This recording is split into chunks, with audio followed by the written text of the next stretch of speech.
Bonjour à tous, je suis Christelle et je suis coach spécialisée dans les relations toxiques. Alors aujourd'hui, on va regarder pourquoi les personnes gentilles se font toujours avoir en amour. Si vous êtes comme moi et beaucoup de femmes que j'accompagne, c'est-à-dire des personnes gentilles, facilement amoureuses et qu'on dit même être trop naïves, alors regardez cette vidéo jusqu'à la fin parce que vous allez comprendre et surtout avoir les clés pour ne plus reproduire le même schéma dans vos relations amoureuses. Je tiens d'abord à préciser que tout ce que je vais dire dans cette vidéo concerne les hommes aussi. Et même si je vais parler au féminin, eh bien tout ce que je dis, ça marche aussi au masculin. C'est pas que je sois ultra féministe, mais simplement j'accompagne les femmes au quotidien. Donc, une fois n'est pas coutume sur cette chaîne, eh bien ce sera le féminin qui l'emportera. Voilà. Ou pas. Vous verrez. J'échange avec beaucoup de personnes tous les jours et j'entends très souvent « je suis trop gentille, je suis trop gentille, je me fais toujours avoir ». Faut pas être gentil parce que les gens profitent de nous, trop bon, trop con. Alors il y a ou le choix cette fois c'est fini et je veux plus jamais rencontrer quelqu'un, ou bien d'autres à l'inverse me disent « je ne comprends pas, j'ai pourtant tout fait, tout donné, et à chaque fois c'est la même chose, ça casse. J'ai pas dû lui donner assez, c'est pas possible ». Alors il y a du vrai et il y a du faux. On va d'abord aborder un sujet important et vous allez comprendre. Pour celles et ceux qui me connaissent déjà, vous savez que je suis parfois un peu brute de pomme. Je suis comme ça et en même temps, c'est parfois nécessaire. Donc pas de langue de bois et avec toujours beaucoup de respect, je vais vous paraître peut-être un peu choquante. N'ayez pas peur. Donc vous êtes prévenus, vous ne serez pas surpris. D'ailleurs, si vous êtes ici, c'est que vous êtes OK pour être réveillé, pour avoir plein d'infos. C'est pas en vous caressant dans le sens du poil que ça va vous aider. Pour aller relativement vite, je ne veux pas vous accaparer pendant des heures, donc je vais faire des raccourcis et je vais vous donner des images. Évidemment, la vie est plus subtile que ça, mais ça va vous permettre de bien comprendre le sujet. Avant de vous montrer pourquoi être gentil peut ruiner votre vie amoureuse, comment faire pour rétablir la balance, je vous rappelle que vous avez une formation gratuite dans la description et que vous pouvez me contacter directement pour un rendez-vous gratuit de coaching stratégique, juste sous cette vidéo. Si vous voulez plus de détails par rapport à votre histoire propre, par exemple, si vous voulez plus d'infos, quoi que ce soit, d'accord ? Vous pouvez aussi tout simplement m'écrire en commentaire et je vous répondrai à coup sûr. Alors pour commencer, parlons tout d'abord de la notion de couple et des rencontres. On entend souvent autour de nous ce genre de remarques. « Oh, mais aujourd'hui, tout le monde divorce, tout le monde se sépare, les gens ne font plus de concessions. » Ou bien on entend aussi « Les gens ne savent plus faire connaissance, ils se rencontrent sur Internet et puis après on s'étonne. » Est-ce que vous entendez vous aussi ce genre de discours ? Peut-être que vous y croyez aussi en partie.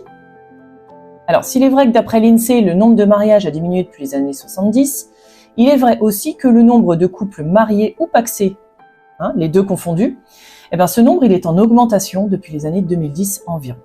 Tout ça pour dire qu'entre l'impression qu'on a et le réel, il y a déjà un gap, ok ? Il faut aussi se rappeler que les couples dans les années 50-70 n'étaient pas du tout les mêmes. Nos parents, nos grands-parents se mariaient pour la vie et peu importe ce qui pouvait se passer. Il n'y avait aucune raison de penser autrement, alors qu'est-ce qui se passe maintenant ?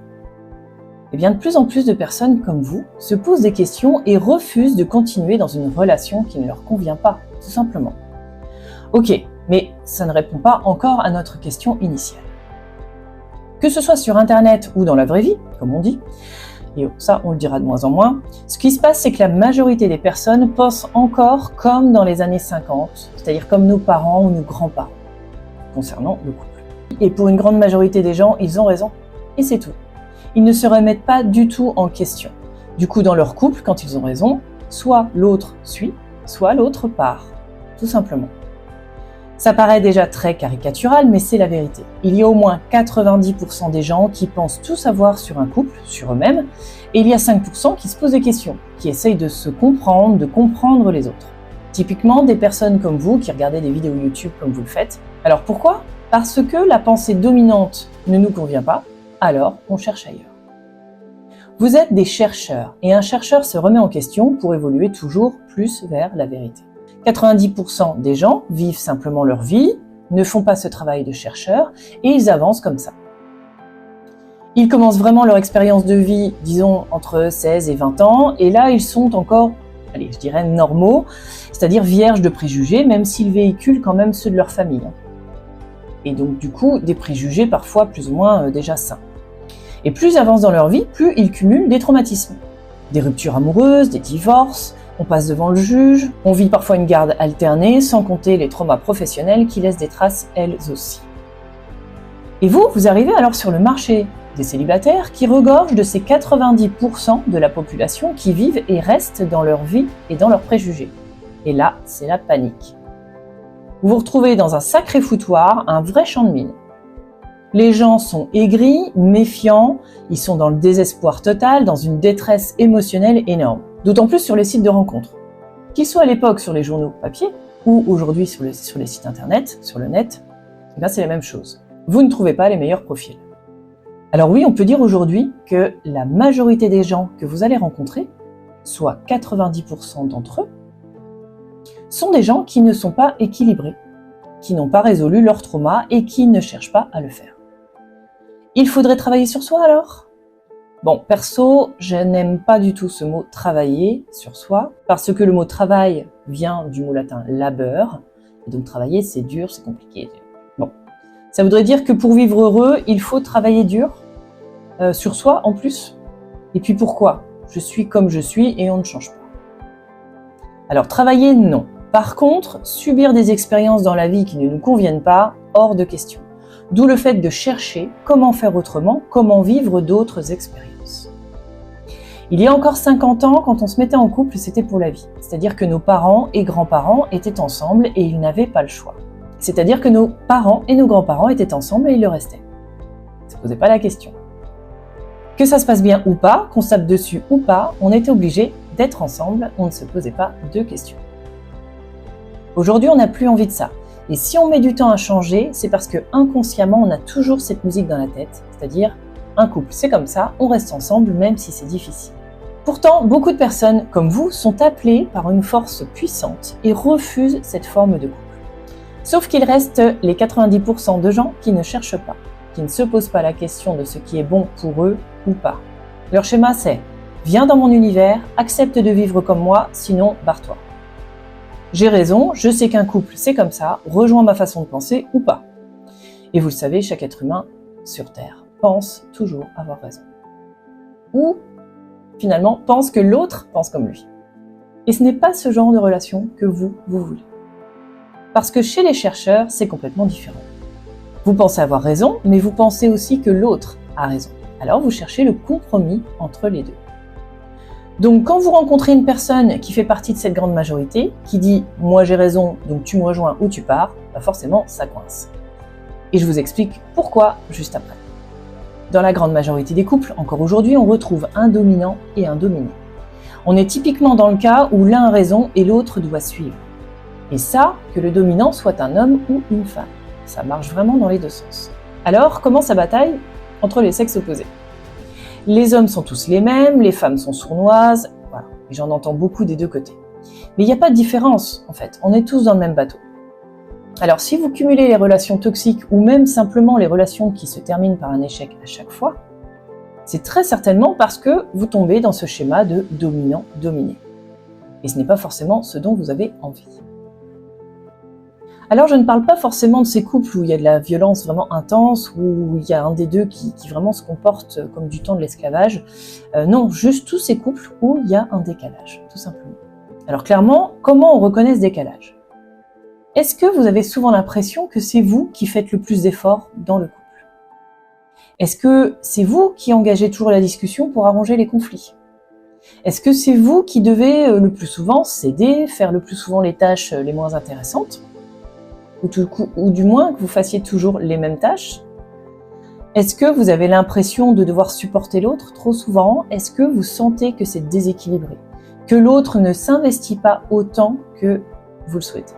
Alors arrive la question fatidique. Qui aime l'autre le plus? On peut alors dire dans ce cas que la personne, celle qui fait partie des 90% de la population qui pense toujours avoir raison, ne cherche pas vraiment un partenaire, mais plutôt un larbin. Une bonne poire. Et oui, parce que ce larbin va le rejoindre ou va partir. Point. Parce que c'est comme ça un couple. Il faut être à deux pour être heureux, autrement dit normal, et que c'est comme ça que ça se passe. Il n'y a pas à se poser de questions. Mais est-ce que vous avez envie d'être le larbin? Ben non. C'est pas ce que vous cherchez, vous. Mais qui a le profil parfait pour devenir le larbin? Eh bien, le dépendant affectif. La personne gentille, dirons-nous. Évidemment, parce qu'elle est caméléon. capable de tout faire pour que ça marche, prête à toutes les concessions et tous les compromis. Pourquoi ? Parce que dans les esprits, il y a encore deux choses qui sont bien inscrites. La première, c'est normal de faire des compromis dans un couple. Tout le monde en fait, sinon ça ne marche pas. La preuve, tous ces couples depuis des années qui restent ensemble. C'est bien parce qu'ils font des concessions. Et s'il y a beaucoup plus de ruptures maintenant, c'est parce qu'ils n'ont pas fait de concessions. Sauf que vous confondez concession et sacrifice, en général. Et que oui, il en faut, mais jusqu'à un certain point. Deuxième chose, parce que vous pensez que 90% des gens pensent comme vous. Comme c'est normal de faire des concessions, votre partenaire en fait forcément. Ah oui. Donc si ça ne marche toujours pas, c'est bien que vous n'en faites pas assez. Vous en arrivez donc à faire des sacrifices et non plus des compromis ou des concessions. Mais comme en réalité vous faites partie de la minorité de personnes qui pensent comme vous, il y a finalement que deux issues. La première, c'est la rupture. À un moment, ça colle plus du tout et ça casse. La deuxième, c'est que vous vous acharnez et vous tombez de plus en plus dans un cercle vicieux qui devient votre zone d'habitude, votre zone de confort. Et sortir d'une zone d'habitude, c'est très très difficile. Alors, il y a une chose d'abord très importante à définir. Qu'est-ce qu'un compromis, une concession et qu'est-ce qu'un sacrifice ? Pour vous, qu'est-ce que c'est ? Posez-vous réellement cette question et définissez vos propres limites. C'est hyper important. Dans un couple normal, les deux ont raison et on trouve un point central pour se rejoindre dans n'importe quel sujet et chacun sait faire un pas vers l'autre. Je cède sur un point aujourd'hui et demain ce sera toi. On s'accorde sur des petites choses de la vie et on fait en sorte que les deux côtés agissent. Faire des efforts pour l'autre, c'est une bonne chose et ça marche bien tant qu'on ne remet pas en cause nos valeurs. Maintenant, quand vous êtes dépendant affectif, vous vous écrasez toujours devant l'autre. Pourquoi ? Parce que vous êtes dans un cercle vicieux. Je l'aime tellement que j'ai peur de le perdre.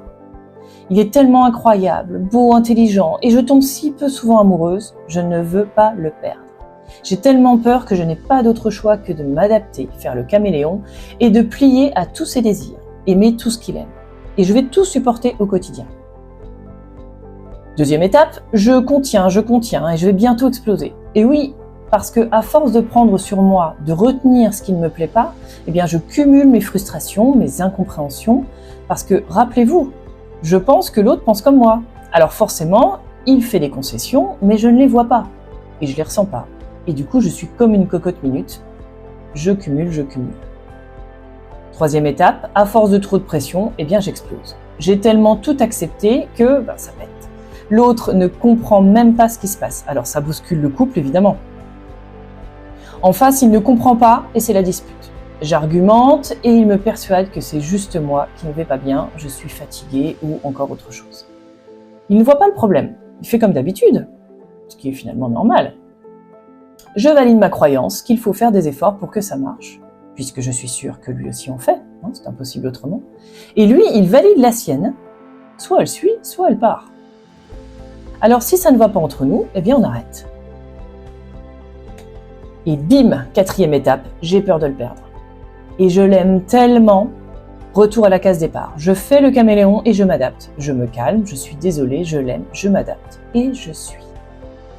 À chaque tour de ce cercle vicieux, je le renforce. Et je me retrouve dans un couple qui sera juste horrible.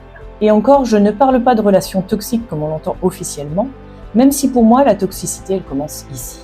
Et oui, parce que à partir du moment où vous acceptez de subir plus que le partage dans le couple, alors la relation elle est déjà toxique. Alors maintenant on peut bien se rendre compte que donner à tout prix ne vous mène à rien, en tout cas pas à une vie de couple que vous voulez. Eh bien déjà faire ce constat, ça n'est pas facile, mais c'est indispensable. C'est le premier pas. Et le deuxième, ça va être de comprendre pourquoi je suis comme ça. Et pourquoi je suis comme ça ? Tout simplement parce qu'il y a deux raisons principales. 1, je ne vois pas le couple de la même façon que l'autre, et ça on l'a vu juste avant. Alors, avant de se dire que c'est la faute de l'autre, on va juste constater qu'on ne veut pas les mêmes choses. Point. Et puis, la deuxième, et la plus importante à comprendre, c'est que quand je suis dépendant affectif, je donne pour être aimé. Et plus je donne de l'énergie, de l'amour, de l'attention, etc., plus je reçois de l'amour. C'est un principe ancré, j'avais presque envie de dire sacré. Donc par logique, si je ne reçois pas assez d'amour, c'est que je n'en donne pas assez. C'est un échange. Alors vous allez me dire que, évidemment, c'est comme ça la vie, l'amour. Oui, bien sûr, quand c'est réciproque et uniquement dans ce cas. Malheureusement, dans 90% des cas, vous allez donner beaucoup plus que ce que vous allez recevoir, car vous êtes en face d'une personne qui fait partie donc de ces 90% de gens qui pensent « suis-moi ou pars ».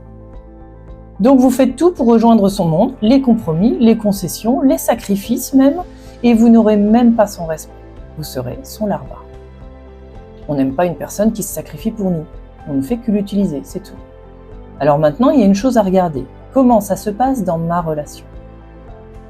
Je fais tout pour lui ou pour elle, et je n'ai rien en retour ou pas grand-chose. Il ou elle n'a même plus envie de moi. Et oui, parce que on n'a pas vraiment envie intimement d'un larbin.